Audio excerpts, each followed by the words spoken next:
Hallelujah, good morning. ಮತ್ತೊಂದು ಶ್ರೇಷ್ಠವಾದ ಸಮಯದಲ್ಲಿ ನಾವೆಲ್ಲರೂ ಸೇರಿ ನಮ್ಮ ದೇವರ ವಾಕ್ಯ ಧ್ಯಾನಿಸುವುದಕ್ಕಾಗಿ ಈ ಸೋಷಿಯಲ್ ಮೀಡಿಯಾದ ಮೂಲಕ ದೇವರು ಕೊಟ್ಟ ಅವಕಾಶಕ್ಕಾಗಿ ಆತನಿಗೆ ಸ್ತುತಿ ಸಲ್ಲಿಸೋಣ. ಬನ್ನಿರಿ, ವಾಕ್ಯ ಧ್ಯಾನಿಸೋಣ ಚಿಕ್ಕ ಪ್ರಾರ್ಥನೆಯೊಂದಿಗೆ. ಪರಿಶುದ್ಧ ದೇವರೇ, ನಿಮಗೆ ವಂದನೆಗಳು. ಮತ್ತೊಂದು ದಿವಸ ನಮಗೆ ಕೊಟ್ಟಿದ್ದಕ್ಕಾಗಿ ವಂದನೆಗಳು.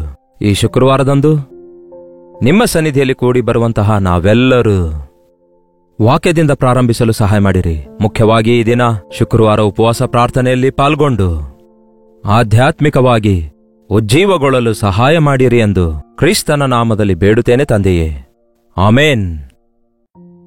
ಏನ್ ಪ್ರಿಯರೇ, ದಿನಗಳು ವಾರಗಳು ನಿಮಗೆ ನೆನಪಿರುತ್ತಾ ಇವೆಯಾ? ದಿನಾಂಕಗಳನ್ನು ನೋಡುತ್ತಾ ಇದ್ದೀರಾ? ಇಲ್ಲವೇ ತನ್ಪಾಡಿಗೆ ಆಗತ್ತೆ ನಮ್ಮ ಬದುಕು ಅನ್ನುವ ರೀತಿಯಲ್ಲಿದ್ದೀರಾ? ನೋಡಿ ಪ್ರಿಯರೇ, ನಾವು ಹೊಸ ವರ್ಷವನ್ನು ಪ್ರಾರಂಭಿಸಿದ್ದೇವೆ. ಆಗಲೇ ಜನವರಿ ತಿಂಗಳು ಇನ್ನೇನು ಕೆಲವು ದಿನಗಳಲ್ಲಿ ಮುಗಿದು ಹೋಗುವ ರೀತಿಯಲ್ಲಿದೆ. ಹಾಗಾದರೆ ಇಷ್ಟು ದಿನಗಳಲ್ಲಿ ಏನನ್ನು ಸಾಧಿಸಿದೆವು, ಹೇಗೆ ಜೀವಿಸಿದ್ದೇವೆ ಎಂದು ನಾವು ಪರಿಶೀಲಿಸಿಕೊಳ್ಳಬೇಕು. ಭಾನುವಾರ ಬಂದ ಕೂಡಲೇ ನಾವು ಕರ್ತನ ಆಲಯಕ್ಕೆ ಹೋಗಲೇಬೇಕು. ಶುಕ್ರವಾರದಂದು ಕೆಲವೊಂದು ಸಭೆಗಳಲ್ಲಿ ಶನಿವಾರದಂದು ನಡೆಯುವ ಉಪವಾಸ ಪ್ರಾರ್ಥನೆಯಲ್ಲಿ ಪಾಲ್ಗೊಳ್ಳಲೇಬೇಕು. ಮತ್ತು ಪ್ರತಿ ಬುಧವಾರ ಮಧ್ಯವಾರದ ಪ್ರಾರ್ಥನೆ ಕೂಟಕ್ಕೆ ಹೋಗಬೇಕು. ನಾವು ಕೂಡ ಝೂಮಲ್ಲಿ ಹಮ್ಮಿಕೊಳ್ತೇವೆ. ಬಹಳಷ್ಟು ಜನ ಸೇರಿ ಪ್ರಾರ್ಥಿಸ್ತಾರೆ ಬುಧವಾರ ರಾತ್ರಿಯಲ್ಲಿ. ಹಾಗಾಗಿ ನೀವು ಕೂಡ ಪ್ರತಿ ಬುಧವಾರ ನಿಮ್ಮ ಸಭೆಯಲ್ಲಿ ನಡೆಯುವ ಮಧ್ಯವಾರದ ಪ್ರಾರ್ಥನೆ, ಶುಕ್ರವಾರ ನಡೆಯುವ ಉಪವಾಸ ಪ್ರಾರ್ಥನೆ, ಭಾನುವಾರ ಆರಾಧನೆಯಲ್ಲಿ ತಪ್ಪದೆ ಪಾಲ್ಗೊಳ್ಳಿರಿ. ದೇವರು ನಿಮಗಾಗಿ ಅದ್ಭುತ ಕಾರ್ಯಗಳನ್ನು ಮಾಡ್ತಾರೆ. ಬನ್ನಿರಿ, ದೇವರ ವಾಕ್ಯ ಧ್ಯಾನಿಸೋಣ. ದಾವೀದನು ಅಂದ್ರೆ ನನಗೆ ಬಹಳ ಬಹಳ ಇಷ್ಟ. ಅಂದ್ರೆ ಅವನೇನು ಪರಿಪೂರ್ಣನೂ ಅಲ್ಲ, ಪರ್ಫೆಕ್ಟ್ ಕೂಡ ಅಲ್ಲ. ಆದರೆ ಅವನಿಗಿರುವಂತಹ ಆ ಕುಗ್ಗಿದ ಜಜ್ಜಿದ ಹೃದಯ, ದೇವರಿಗೆ ಪ್ರೀತಿಸುವಂತಹ ಹೃದಯ, ದೇವರ ಮೇಲೆ ಆಧಾರಗೊಂಡಿರುವ ಜೀವಿತ, ದೇವರ ಕಣ್ದೃಷ್ಟಿಯಲ್ಲಿ ಯಥಾರ್ಥನಾಗಿ ಬದುಕಬೇಕೆಂಬ ಆಸೆ, ದೇವರಿಗೆ ಪ್ರಿಯನಾಗಿರಬೇಕು ಎಂಬ ಅಭಿಲಾಷೆ, ದೇವರ ಪ್ರಣಾಳಿಕೆಗಳನ್ನು ನೆರವೇರಿಸಬೇಕು ಎಂಬ ಆಸೆ ಈ ದಿನ ನಾವೆಲ್ಲರೂ ಹೊಂದಿಕೊಂಡಿರಬೇಕು ಪ್ರಿಯರೇ. ನಿಜವಾಗಲೂ ಯೇಸು ಕ್ರಿಸ್ತನನ್ನು ಪ್ರೀತಿಸುವಂಥವರು ಆತನಿಗೆ ಇಷ್ಟಕರವಾಗಿ ಬದುಕಬೇಕೆಂಬ ಆಸೆ ಉಳ್ಳವರಾಗಿರಬೇಕು. ಆತನಿಗೆ ಸಂತೋಷಪಡಿಸುವುದು ಬಹಳ ಮುಖ್ಯವಾದದೆಂದು ಗುರುತಿಸಬೇಕು. ಆತನ ಮೇಲೆ ಆಧಾರಗೊಳ್ಳುವುದನ್ನು ನಾವು ಕಲಿತುಕೊಳ್ಳಬೇಕು. ಯಾಕೆಂದರೆ ಈ ಲೋಕ ಬಹಳ ಭಯಂಕರವಾದ ಪರಿಸ್ಥಿತಿಗೊಳಗಾಗುವುದನ್ನು ನೋಡ್ತಿದ್ದೇವಲ್ಲವೇ? ಭಯಂಕರ ಪರಿಸ್ಥಿತಿಗಳನ್ನು ನೋಡ್ತಿದ್ದೇವಲ್ಲವೇ? ಅಂತ್ಯ ದಿನಗಳೆಂದು ಇದಕ್ಕೆ ಕರೆಯಲಾಗ್ತಿದೆ. ಎಲ್ಲಿ ನೋಡಿದರೂ ಕೂಡ ದೌರ್ಜನ್ಯ ಕಾಣುತ್ತಿದೆ. ಪ್ರಕೃತಿ ವಿಕೋಪ, ವ್ಯಾಧಿಗಳು, ರೋಗಗಳು, ಬರಗಾಲಗಳು. ನೀವು ಗಮನಿಸುತ್ತಿದ್ದೀರೋ ಇಲ್ಲವೋ, ನಮ್ಮ ಮಕ್ಕಳು ಈ ದಿನ ಎಷ್ಟೋ ವಿಧದಲ್ಲಿ ವ್ಯಾಧಿಗೊಳಗಾಗುತ್ತಾ ಇದ್ದಾರೆ. ಅದೆಲ್ಲದಕ್ಕೆ ಕಾರಣ ಗತಕಾಲದ ಕೋವಿಡ್-19 ಎಫೆಕ್ಟ್ ಆಗಿದೆ ಅನ್ನುತ್ತಾರೆ. ಅನೇಕರು ಹಾಗೆ ಹೇಳುವುದನ್ನು ಗಮನಿಸುತ್ತಿದ್ದೇವೆ. ಈಗ ಮತ್ತಷ್ಟು ಭಯಂಕರವಾಗಿದೆ. ಯಾವಾಗ ಹಾರ್ಟ್ ಅಟ್ಯಾಕ್ ಬರುತ್ತೋ ಎಂದು ಗೊತ್ತಿಲ್ಲ. ಯಾರಿಗೆ ಯಾವ ವಿಧವಾದಂತಹ ವ್ಯಾಧಿ, ಕ್ಯಾನ್ಸರ್ ಬರುತ್ತೆ ಎಂದು ಗೊತ್ತಿಲ್ಲ. ಮಕ್ಕಳು, ಹಿರಿಯರು, ವಯಸ್ಕರರು ಇಂತಹ ರೋಗಗಳಿಂದ ಬಾಧಿಸಲ್ಪಡ್ತಿದ್ದಾರೆ. ಒಂದು ಕಾಲದಲ್ಲಿ ಡಯಾಬಿಟಿಸ್ ಅಂದ್ರೆ ಅದು ವೃದ್ಧರಿಗೆ ಬರ್ತಾ ಇತ್ತು. ಆದ್ರೆ ಈಗ ಮಕ್ಕಳಿಗೆ, ಯವನಸ್ಥರಿಗೆ, ಮಧ್ಯ ವಯಸ್ಕರಿಗೂ ಕೂಡ ಬರ್ತಿದೆ. ಅಷ್ಟೇ ಅಲ್ಲ, ಅದರ ಜೊತೆಗೆ BP, ಶುಗರ್ ಬರುವುದನ್ನು ಕಾಣ್ತಿದ್ದೇವೆ. ಇಂತಹ ಪರಿಸ್ಥಿತಿಯಲ್ಲಿ ನಾವು ಒಂದನ್ನು ಕಲಿಯಬೇಕು. ನಾವು ಅನೇಕ ಸಾರಿ ಬಯಸೋದೇನೆಂದ್ರೆ ಎಲ್ಲವೂ ಯಾವಾಗಲೂ ಚೆನ್ನಾಗಿರಬೇಕು ಎಂಬ ಈ ಆಸೆ ನಮ್ಮೆಲ್ಲರಿಗೂ ಇರುತ್ತೆ ಅಲ್ಲವೇ? ಹೌದಲ್ಲವೇ? ಎಲ್ಲರೂ ಸರಿಯಾಗಿರಬೇಕು, ಎಲ್ಲರೂ ನನ್ನನ್ನು ಅಭಿಮಾನಿಸಬೇಕು, ಎಲ್ಲರೂ ನಾನು ಹೇಳಿದಂತೆ ಮಾಡಬೇಕು, ಎಲ್ಲರೂ ನಾನು ಅಂದುಕೊಂಡಂತೆ ಇರಬೇಕು, ಎಲ್ಲರಿಗೂ ನಾನು ಇಷ್ಟನಾಗಿರಬೇಕು ಎಂದು ನಾವು ಆಸೆ ಪಡ್ತೇವೆ ಹೊರತು ಆ ಪರಿಸ್ಥಿತಿಯನ್ನು ನಾವು ಹೇಗೆ ಎದುರಿಸಿ ಜಯಿಸಬೇಕು ಎನ್ನುವಂಥದ್ದನ್ನು ಆಲೋಚಿಸುತ್ತಿಲ್ಲ ಪ್ರಿಯರೇ. ಆ ವಿಷಯ ದೇವರ ಸನ್ನಿಧಿಯಲ್ಲಿಟ್ಟು ಪ್ರಾರ್ಥನೆ ಮಾಡುತ್ತಾ ಇಲ್ಲ. ದಾವೀದನ ಜೀವಿತ ಏನು ಸರಳವಾಗಿ ಸಾಗಲಿಲ್ಲ. ಅವನು ಕುರಿ ಮೇಯಿಸುತ್ತಾ ಇರುವಾಗ ಹಾಯಾಗಿಯೇ ಇದ್ದನು. ಹಾಯಾಗಿ ಒಬ್ಬನೇ ಹೋಗಿ ಹಾಡುಗಳನ್ನು ಹಾಡ್ತಾ ಇದ್ದನು. ಹಾಗೆ ಕುರಿ ಮೇಯಿಸಲು ಹೋದಾಗ ಕುರಿ ಮೇಯಿಸುತ್ತಾ ಚೆನ್ನಾಗಿ ಹಾಡನ್ನು ಹಾಡ್ತಾ ಇದ್ದನು. ಆನಂದಿಸ್ತಾನೆ, ಕರ್ತನನ್ನು ಸ್ತುತಿಸ್ತಾನೆ. ಆತನೇ ನನ್ನ ಬಂಡೆ, ನನ್ನ ದುರ್ಗ, ನನ್ನ ಕೋಟೆ, ನನ್ನ ಗುರಾಣಿ ಅನ್ನುತ್ತಾನೆ. ಹೀಗೆ ದೇವರ ಕುರಿತಾಗಿ ಬಹಳ ಬಹಳ ಹಾಡನ್ನು ಹಾಡಿ ಆತನನ್ನು ಪ್ರೀತಿಸ್ತಾನೆ. ಅದಕ್ಕೆ ಏನು, ದೇವರು ಅವನ ಹೃದಯವನ್ನು ನೋಡಿದಾಗ ಅವನ ಮನೆಯಲ್ಲಿರುವಂತಹ 7 ಜನ ಸಹೋದರರನ್ನು ಬಿಟ್ಟು ಕನಿಷ್ಠನೂ ಬಲಹೀನನೂ ಆದಾಗ್ಯೂ ಕೂಡ ದಾವೀದನನ್ನೇ ದೇವರು ಕೋರಿಕೊಳ್ಳುತ್ತಾರೆ. ದಾವೀದನನ್ನು ದೇವರು ಕೋರಿಕೊಂಡ ಮರುಕ್ಷಣದಿಂದಲೇ ದಾವೀದನಿಗೆ ಎಷ್ಟು ವಿಧವಾದ ಶೋಧನೆಗಳು ಬಂದಿವೆ ಎಂದು ಬೈಬಲ್ನಲ್ಲಿ ನೀವು ಓದೋದಾದರೆ ನಿಮಗೆ ಗೊತ್ತಾಗುತ್ತೆ. ಅವೆಲ್ಲವುಗಳಲ್ಲಿ ಹೇಗೆ ಅವನು ಪ್ರತಿಸ್ಪಂದಿಸಿದನೆಂದು, ಎದುರಿಸಿದನೆಂದು, ಜಯಿಸಿದನೆಂದು, ಹೇಗೆ ತಾಳಿಕೊಂಡನು, ಸಹಿಸಿಕೊಂಡನು ಎಂದು ನಾವು ಗಮನಿಸುವುದಾದರೆ ಅರ್ಥವಾಗುತ್ತೆ. ಈ ದಿನ ಯೇಸುವನ್ನು ನಂಬಿದ್ದಕ್ಕೆ ನಮಗೆ ಬಹಳ ಶ್ರಮೆ ಬರ್ತಿವೆ ಅನ್ನುವವರು, ಕರ್ತನಿಗೋಸ್ಕರ ಬದುಕಬೇಕೆಂದರೆ ಬಹಳ ಆಟಂಕಗಳು ಎದುರಾಗ್ತಿವೆ ಎನ್ನುವವರು, ದಾವೀದನ ಜೀವಿತವನ್ನು, ಅವನು ಕಷ್ಟಗಳನ್ನು ಎದುರಿಸಿದ ವಿಧಾನವನ್ನು ಗಮನಿಸಿ ನೋಡೋದಾದರೆ ಅನೇಕ ಪಾಠಗಳನ್ನು ಕಲಿತುಕೊಳ್ಳಬಹುದು. ಬೇರೆಯವರು ಮಾರ್ಪಡಬೇಕು ಅನ್ನುವುದಕ್ಕಿಂತ ಮುಂಚೆ ನಾನು ಮಾರ್ಪಡಬೇಕು, ಎಲ್ಲರೂ ನನಗೆ ಇಷ್ಟಕರವಾಗಿರಬೇಕು ಅನ್ನುವುದಕ್ಕಿಂತ ಮುಂಚೆ ಅವರು ಹೇಗೇ ಇದ್ರೂ ಕೂಡ ಎಲ್ಲರನ್ನೂ ನಾನು ಇಷ್ಟಪಡಬೇಕು, ಅವರನ್ನು ಸಹಿಸಬೇಕು, ತಾಳಿಕೊಳ್ಳಬೇಕು ಎಂಬ ಭಾವನೆ ಇರಬೇಕು. ಈ ಶ್ರಮೆ ನನಗೆ ಯಾಕೆ ಬಂದಿವೆ ಅನ್ನುವುದಕ್ಕಿಂತ ಈ ಶ್ರಮೆ ಹೇಗೆ ನಾನು ದಾಟಿ ಹೋಗಬೇಕು ಎನ್ನುವಂಥದ್ದು ದೇವರ ಮೇಲೆ ದೃಷ್ಟಿ ಇಟ್ಟು ತಿಳಿದುಕೊಳ್ಳುವುದಾದರೆ ಈ ಲೋಕದಲ್ಲಿ ನಾವು ಪ್ರಶಾಂತವಾಗಿರಬಲ್ಲೆವು. ಎಸ್, ಪರಿಸ್ಥಿತಿಗಳು ಮಾರ್ಪಡೋದಿಲ್ಲ, ನೀವು ಮಾರ್ಪಡಬೇಕು. ಈ ದಿನಗಳಲ್ಲಿ ಬಹಳ ಜನ ಮಾರ್ಪಡಬೇಕನ್ನುತ್ತಾರೆ, ಆದ್ರೆ ನಾನು ಮಾರ್ಪಡಬೇಕು ಅನ್ನೋದಿಲ್ವಲ್ಲ. ಇಬ್ಬರು ಜಗಳಾಡಿಕೊಂಡು ಅವನು ಯಾಕೆ ನನಗೆ ಹಾಗೆ ಅಂದ ಎಂದು ಕೇಳುವುದಕ್ಕಾಗಿ ನನ್ನ ಬಳಿಗೆ ಬಂದ್ರು. ನನಗೇನ್ ಮಾಡನ್ನುತ್ತೀರಿ ಅಂದಾಗ, ನೀವೇ ಹೇಳ್ರಿ ಪಾಸ್ಟರ್ ಅಲ್ಲವೋ, ಅವನು ಯಾಕೆ ಹಾಗೆ ನನಗೆ ಮಾತಾಡ್ದ ಅಂದ. ಕೊನೆಗೆ ನನಗೆ ಬೇಸರವಾಗಿ ಬಹಳತ್ತಾದ್ಮೇಲೆ ಹೇಳಿದೆ, ಅದು ಅವನ ನಾಲಿಗೆ, ಅವನಿಷ್ಟ, ಅವನು ಹೇಗೆ ಮಾತಾಡಬೇಕು ಎಂದು ನಾನು ಹೇಗೆ ಹೇಳಲಿಕ್ಕಾಗತ್ತೆ. ಅವನು ಹೇಗೇ ಮಾತಾಡ್ಲಿ, ನಾವು ಮಾತ್ರ ಸಹಿಸಿಕೊಳ್ಳೋದಾದರೆ, ನಾವು ಬಾಯಿ ಮುಚ್ಚಿಕೊಳ್ಳೋದಾದರೆ, ನಾವು ಅಂಥವುಗಳನ್ನು ಲೆಕ್ಕಿಸಲಾರದೆ ನಾವು ನಮ್ಮ ಹೃದಯವನ್ನು ಪರಿಶುದ್ಧ ಪಡಿಸಿಕೊಳ್ಳುವುದೇ ಆದರೆ ಸಮಸ್ಯೆ ತೀರಿ ಹೋಗ್ತದಲ್ಲವೇ. ಅವರು ಇಷ್ಟ ಬಂದಂತೆ ಇರ್ತಾರೆ, ಅವ್ರು ಹೇಗೇ ಇರಲಿ, ಆದರೆ ನಾನ್ ಮಾತ್ರ ಹೀಗಿರಬೇಕೆನ್ನುವಂಥದ್ದು ದೇವರ ಮಕ್ಕಳು ಕಲಿಯಬೇಕು. ಅದನ್ನೇ ನಾವು ದಾವೀದನ ಜೀವಿತದಲ್ಲಿ ನೋಡ್ತೇವೆ. ಅವನಿಗೆ ವಿರುದ್ಧವಾಗಿ ಎಷ್ಟೇ ವಿಧವಾದ ಪರಿಸ್ಥಿತಿಗಳು ಬಂದಾಗಿಯೂ ನಾನು ದೇವರಿಗೆ ಇಷ್ಟಕರವಾಗಿರಬೇಕು ಎಂಬ ಆಸೆ ಅವನೊಳಗಿತ್ತು. ದೇವರಿಗೆ ಏನಾದರೂ ದುಃಖಪಡಿಸಿದಾಗ ಎದೆ ಬಡಿದುಕೊಂಡು ವೇದನೆಯಿಂದ ಪಶ್ಚಾತ್ತಾಪಪಟ್ಟು ಪಾಪ ಒಪ್ಪಿಕೊಂಡು ಶುದ್ಧನಾಗುತ್ತಾನೆ. ಹೌದು ಪ್ರಿಯರೇ, ದೇವರನ್ನು ಪ್ರೀತಿಸುವಂಥವರು ತಮ್ಮ ತಪ್ಪನ್ನು ಒಪ್ಪಿಕೊಳ್ಳುತ್ತಾರೆ. ಹಾಗೆ ಒಪ್ಪಿಕೊಳ್ಳುವಂತೆ ಮಾಡುವಾಗ ಅನೇಕರು ಒಪ್ಪಿಕೊಳ್ಳಲ್ಲ, ತಮ್ಮ ಹೃದಯ ಕಠಿಣಪಡಿಸಿಕೊಳ್ತಾರೆ. ಆದರೆ ನಾವು ನಮ್ಮ ತಪ್ಪನ್ನು ಗ್ರಹಿಸಿಕೊಳ್ಳುವಾಗ ನಾನು ಮಾಡಿದ್ದು ತಪ್ಪು ಎಂದು ಪಶ್ಚಾತ್ತಾಪಪಟ್ಟು ರಿಪೆಂಟೆನ್ಸ್ ತೋರಿಸಿ ತಪ್ಪು ತಿದ್ದುಕೊಳ್ಳುವಂಥದ್ದು ಬಹಳ ಅವಶ್ಯಕವಾಗಿದೆ ಪ್ರಿಯರೇ. ನಿಮ್ಮ ಜೀವಿತದಲ್ಲಿ ನೀವು ಪ್ರವೀಣರಾಗಬೇಕಾದರೆ, ಅನುಭವಸ್ಥರಾಗಬೇಕಾದರೆ, ಅಂದರೆ ಪ್ರತಿ ಹೋರಾಟ ಜಯಿಸುವಂತವರಾಗಿರಬೇಕಾದರೆ, ಪ್ರತಿ ಪರಿಸ್ಥಿತಿ ಎದುರಿಸಬೇಕಾದರೆ, ಎದುರಿರುವಂಥವರು ಎಷ್ಟೇ ಕಠಿಣನೂ ಮೂರ್ಖನೂ ಆದಾಗ್ಯೂ ಕೂಡ ಅವರೊಂದಿಗೆ ಘರ್ಷಣೆಗೊಳಗಾಗದೆ ಜ್ಞಾನವುಳ್ಳವರಾಗಿ ನಡೆದುಕೊಳ್ಳಬೇಕಾದರೆ ದೇವರ ಮೇಲೆಯೇ ಆಧಾರಗೊಂಡಿರಬೇಕು.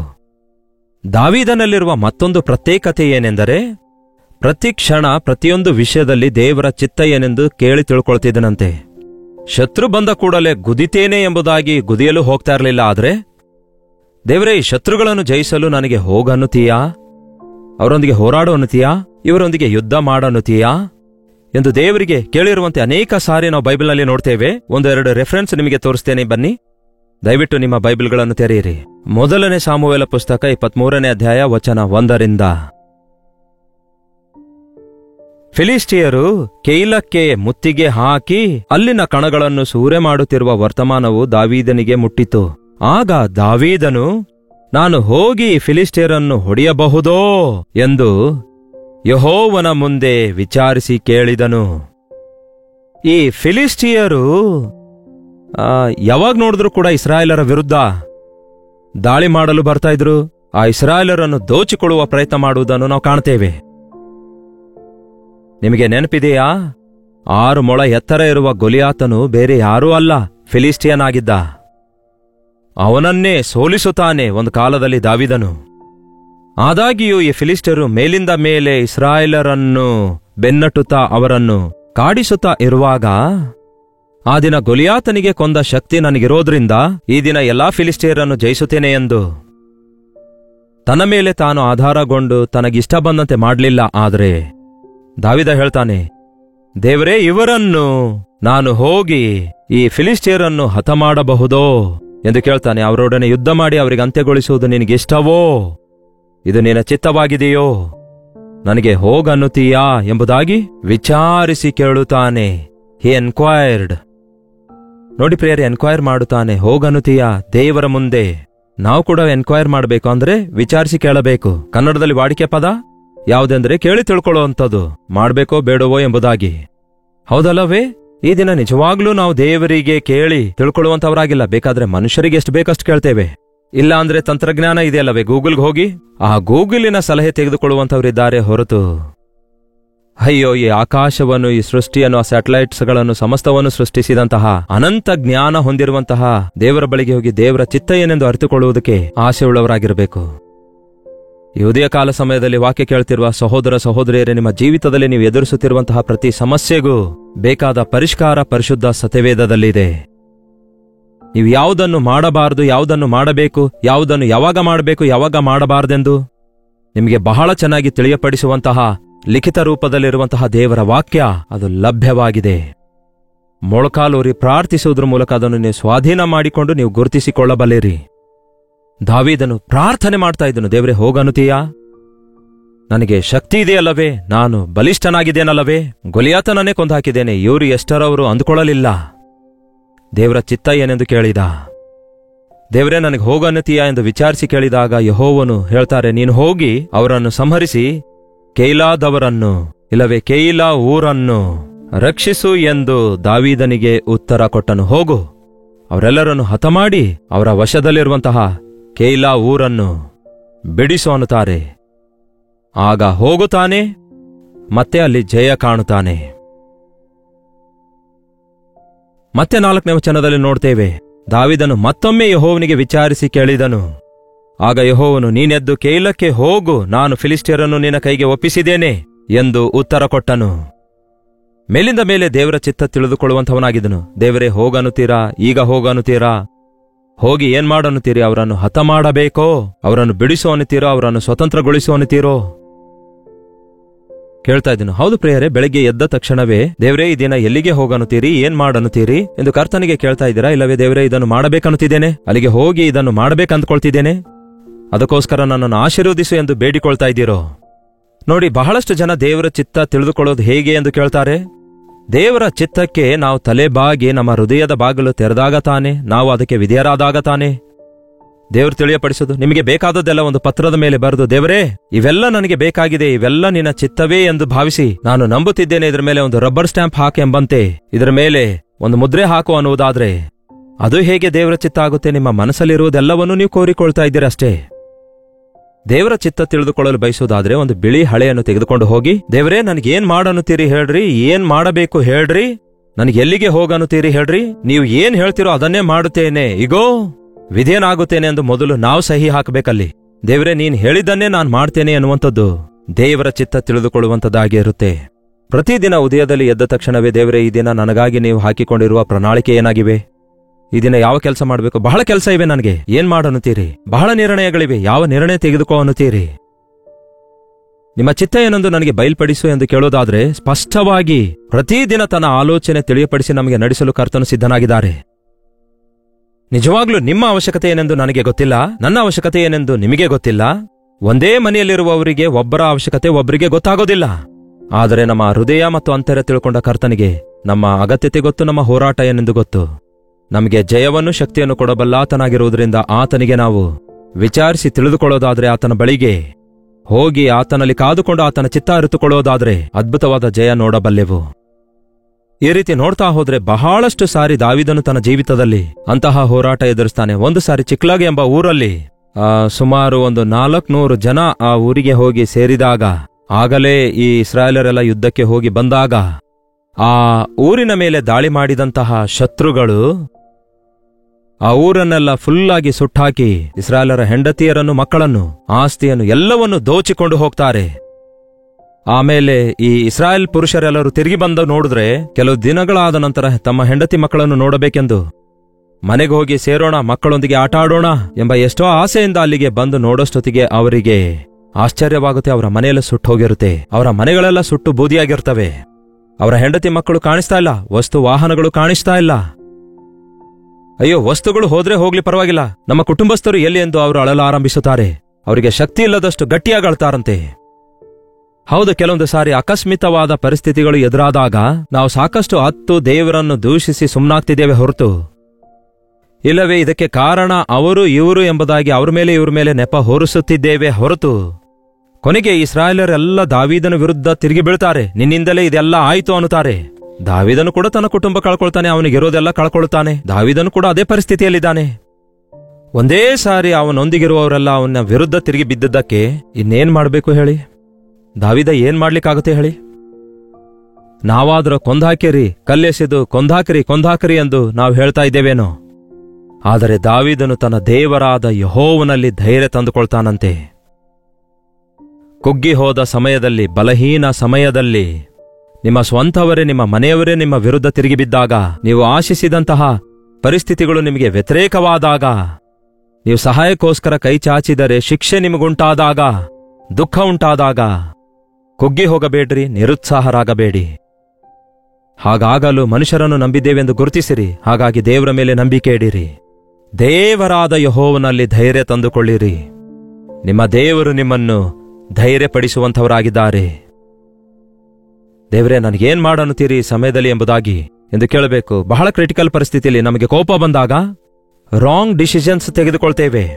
ನಾವು ಪ್ರತಿಕಾರದಿಂದ ತುಂಬಿಕೊಂಡಿರುವಾಗ ಎದುರಿರುವವರಿಗೆ ಏನಾದ್ರೂ ಮಾಡಬೇಕು ಎಂದು ಹೊಲಸೊಲ್ಸು ಅವರಿಗೆ ನಾವು ಬೈತಾ ಇರ್ತೇವೆ. ಕೆಲವರು ಹೊಡೆದಾಡ್ಕೊಳ್ತಾರೆ, ಸಾಯಿಸಿಕೊಳ್ತಾ ಇರ್ತಾರೆ.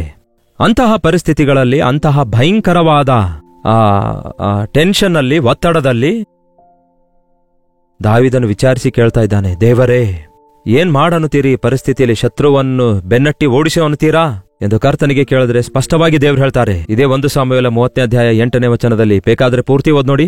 ಆಗ ದಾವೀದನು, ಆ ಗುಂಪನ್ನು ನಾನು ಹಿಂದಟ್ಟಬಹುದೋ, ಅದು ನನಗೆ ಸಿಗುವುದೋ ಎಂದು ದಾವೀದನು ಯೆಹೋವನಿಗೆ ವಿಚಾರಿಸಿ ಕೇಳಿದಾಗ, ಯೆಹೋವನು, ನಿಶ್ಚಯವಾಗಿ ನೀನು ಹಿಂದಟ್ಟು, ಅವರು ನಿಮಗೆ ಸಿಕ್ಕುವರು, ನೀನು ಎಲ್ಲರನ್ನು ಬಿಡಿಸುವಿ ಅಂದನು. ದೇವರ ಪರ್ಮಿಷನ್ ಇಲ್ಲದೆ ಒಂದು ಹೆಜ್ಜೆ ಕೂಡ ಇಡಬೇಡಿ ಪ್ರಿಯರೇ. ಯಾವ ಒಂದು ಕೆಲಸ ಮಾಡಬೇಡಿರಿ. ದೇವರು ಮಾಡಂದಾಗ ಹಿಂಜರಿಯಬೇಡಿ.